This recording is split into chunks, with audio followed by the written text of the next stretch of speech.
Now let's talk about 4 things that every SCP should be practicing that we don't often talk about. And a lot of these steps that I'm about to mention to you, by the way, are things that I have had to learn along the way. So this is not going to be perfect by any means, but it's going to be a work in progress. Number 1, boundaries. Boundaries around your time, around your energy, around the technology that you use, around the clients that you work with. You having boundaries is not selfish. You having boundaries is actually the most important thing that you can do to protect your own regulation. Think about it this way.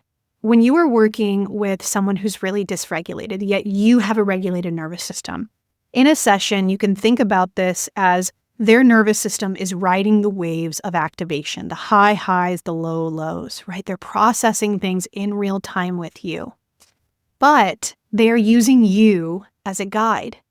And so think about your nervous system as the stream. We often call it the stream of life, okay? It's like a river.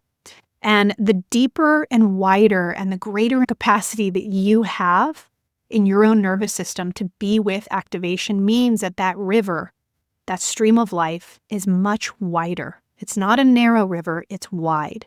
And so as your client is using your stream, your nervous system as the guide, and they are swaying up and down, in and out of those waves of activation, deactivation, the more capacity that you have in your own system means that the easier it's going to be for them to ride those waves of activation, to move in and out. So their nervous system is going to mirror yours. You are lending your nervous system to them as they're doing this work. And that's why creating boundaries for yourself, having those nervous system routines, these things are incredibly important to show up, not just as the best you, but as the best supportive partner in this work.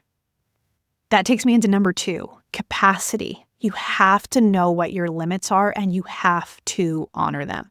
For instance, for me, when I first started, I probably was working with far too many clients. I had no white space on my calendar. And again, trial and error, I've learned along the way, but I had to scale way back because I was forcing something rather than living from a place of authentic capacity and recognizing what my boundaries were. What could I handle and what could I not handle?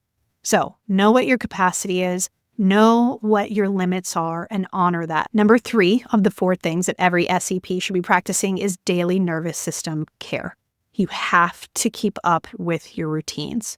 Believe it or not, as an SCP, most of your work is actually not done in session with a client. It's done out of session when you are tending to your own nervous system, when you have that daily nervous system care. That can be done through co-regulation. It can be done through prioritizing rest, through setting those boundaries, honoring your capacity, as I said. It can be rituals. For me, it's being in nature. I have my morning walks. I have my time with my kids. I have a lighter work schedule, so only taking on a certain number of clients, only working 3 days a week. And even by saying that, like I'm working only 3 days a week, but that's because I'm working the other 2 days on regulating my nervous system, which is still work. So technically we could say that I'm working 5 days a week. All right, so number 4, wrapping this section up. Number 4 is mentorship and community. You are not meant to do this work alone. And that's what I see a lot, is that oftentimes SCPs will kind of do this work in their own solo capacity. When you're connecting with other SCPs, with other somatic practitioners, or just other people who are working in this space in general, it's going to be so much more supportive for your nervous system. That co-regulatory piece is vital. It's important. It's your lifeline. So whether it's reaching out to me, whether it's reaching out to other people that you see doing this work out in the world, make sure you find a way to plug in and to keep that lifeline going.